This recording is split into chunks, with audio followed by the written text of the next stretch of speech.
Good. Go twice.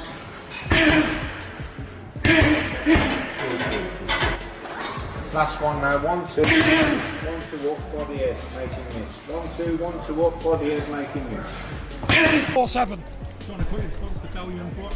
Bellew and Froch, what can I say about them two of them guys? Come and meet me face to face. I'll eat Froch alive and I'll eat Bellew alive. And by the way, Bellew got his ass handed to him. Carl Froch trained intensely yesterday alongside Tony Bellew, and it was clear he carried respect, experience, and sharp skill into the ring. John Fury reacted like a ticking time bomb, yelling he would eat them both alive, fiercely warning Tony Bellew and Carl Froch never to underestimate his fury. Do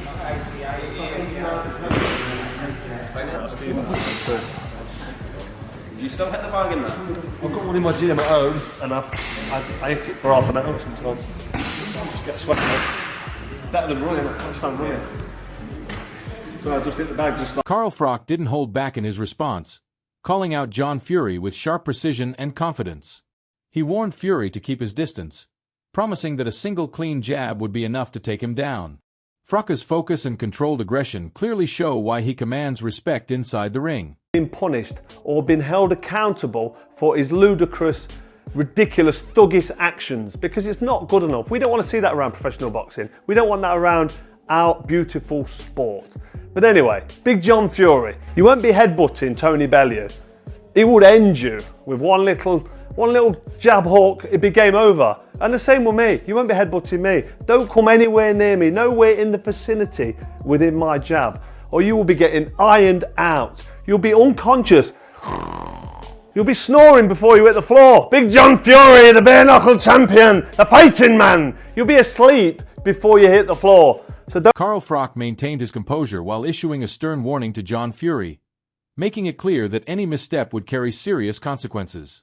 Froch's discipline and focus demonstrate he is fully prepared and unfazed by Fury's antics, standing tall as the true professional in this intense confrontation. Let's just move on from it. Stay in your box that you've been put in. You've piped down, you're quieting down. That's good. They've obviously had a word with you. Keep your mouth shut. Stay out of trouble, because if you don't, there's going to be serious ramifications. So stay piped down, stay in your box, keep your mouth shut, and we don't want to see any more of you. At the press conference, at the weigh-in, they didn't want to see you on fight night. You'll sure be jumping around like a jack in the box, but stay in your box you've been put in, and stay out of my way, because I can assure you it will not. John Fury tried to brush off the tension with his usual bravado, pretending he was untouchable. Yet it's evident he is unsettled by Carl Froch's disciplined training alongside Tony Bellew.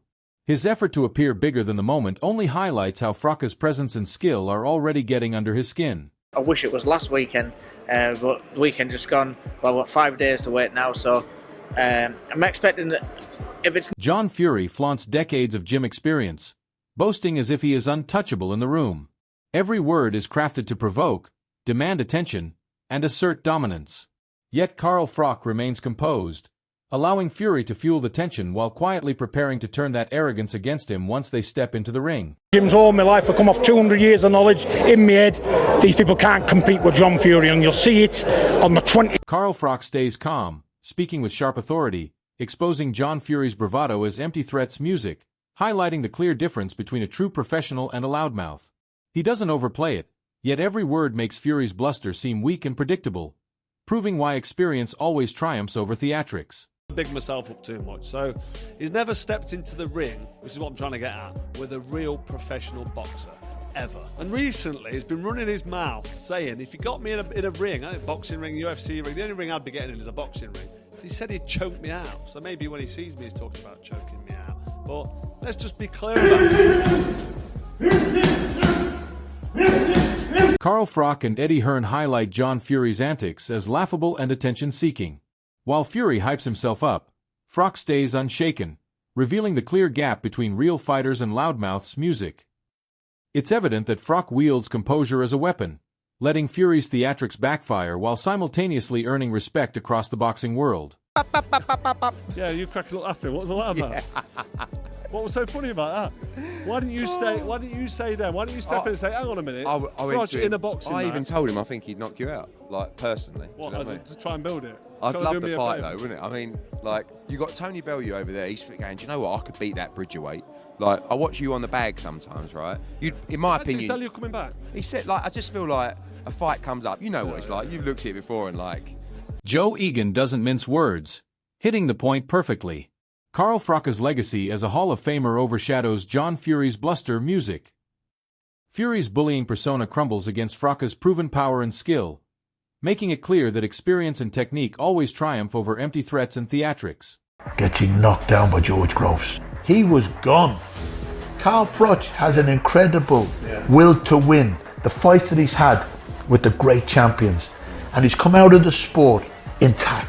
For John Fury to be calling out Carl Froch on his opinion, because Carl Froch is entitled to give his opinion in boxing. If you can't have freedom of speech, what was the point of these men and women dying in the world wars, giving their lives in vain? What do you think would actually happen if John Fury and Carl Froch, as he is, Carl Froch could stand there and say to John, I'll give you 2 free shots, John. Hit me with your right hand and hit me with your left hand. John Fury storming toward Carl Froch displays his usual aggression, but it's all smoke. Froch has faced far tougher opponents and handled them with calm precision, music.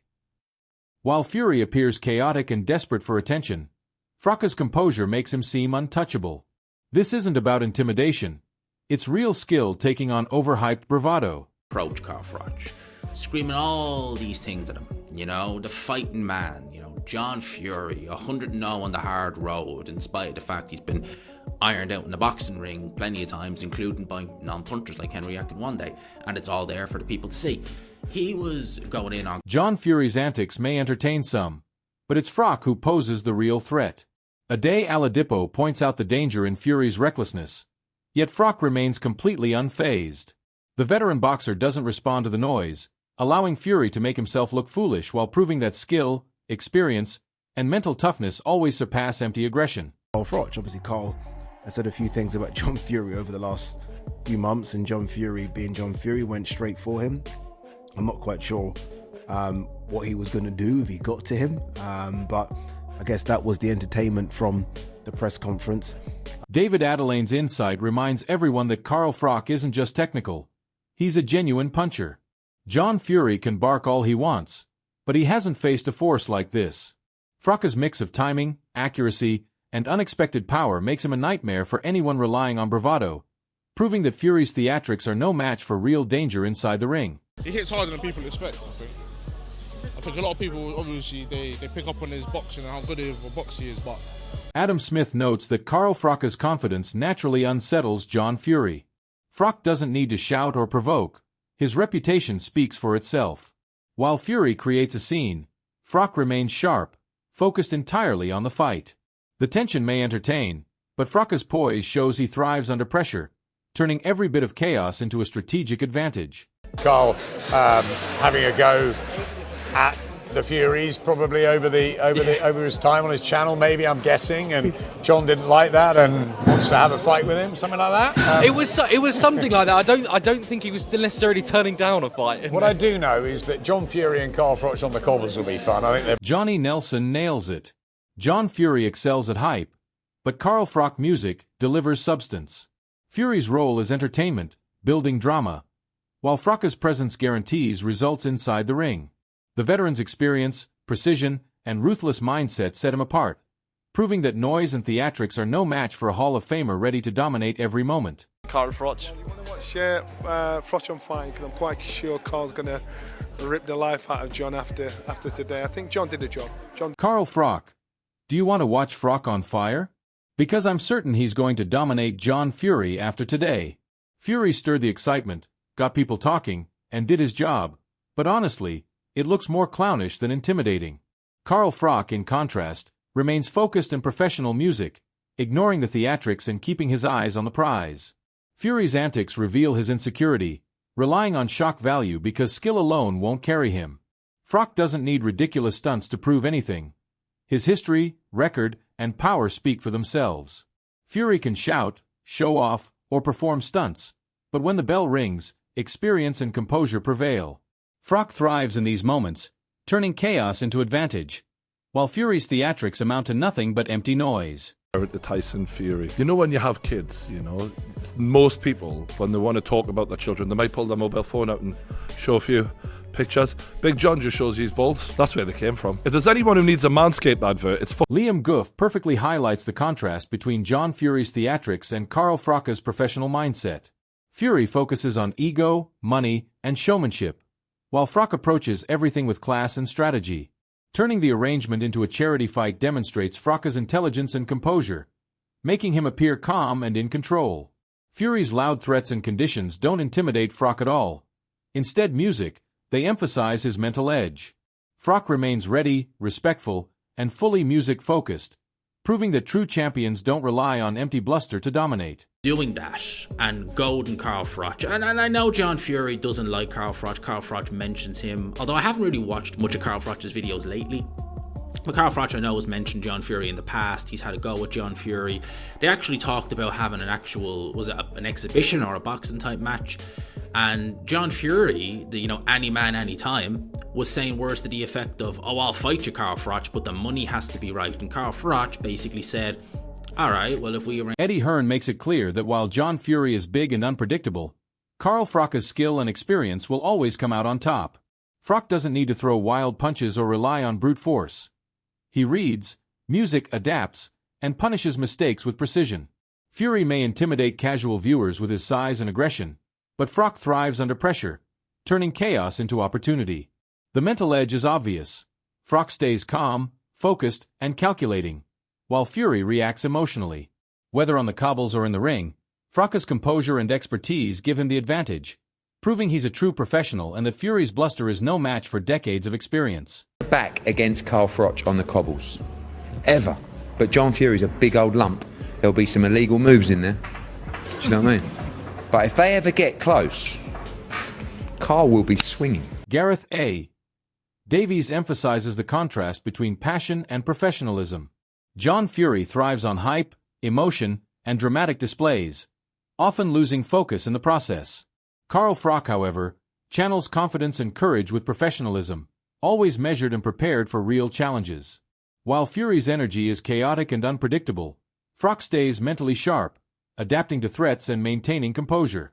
His focus and strategy demonstrate true ring intelligence. Froch doesn't need to shout or intimidate with theatrics because his record, experience, and presence speak for themselves. He handles pressure and attention with calm authority, proving that skill, composure, and tactical intelligence always surpass empty bluster, no matter how loud or dramatic Fury gets. He's very, very, very passionate around his sons when they're fighting, and it gets something out of him. I spoke to him, literally face to face, and I said, well, what is upset? He said, I don't want people calling me out because I'll take any man on. Yeah. You know the comments. What John does, he's incredibly passionate when it comes to his son's fighting, and it brings out a raw intensity in him. I spoke to him face to face, asking if he was upset, and he said he doesn't want people calling him out because he'll take on any man. He's serious about that. The build-up to this showdown has been pure theater, with John Fury screaming, threatening, and trying to intimidate, but all it's done is set Carl Froch up perfectly. Froch has remained calm, calculated, and focused, training hard with Tony Bellew, proving that experience and skill always beat empty bravado. If Fury somehow wins, it would be a shock, a rare case of size and chaos overcoming decades of professional ring IQ, but even then, the hype he's created only emphasizes Froch's mental edge. If Carl Froch shocks the world music, it will be a masterclass in composure, timing, and brutal precision, showing why he's a true fighter. Mentally, Froch is far ahead, staying unshaken while Fury's antics reveal insecurity. The crowd craves chaos, but Froch music delivers controlled destruction, and that's where the real excitement lies. This fight isn't just about punches, it's about brains, heart, and legacy. Watch closely, comment below who you think will come out on top, and don't miss a second, because Froch is ready to remind everyone why he's the true king of the ring.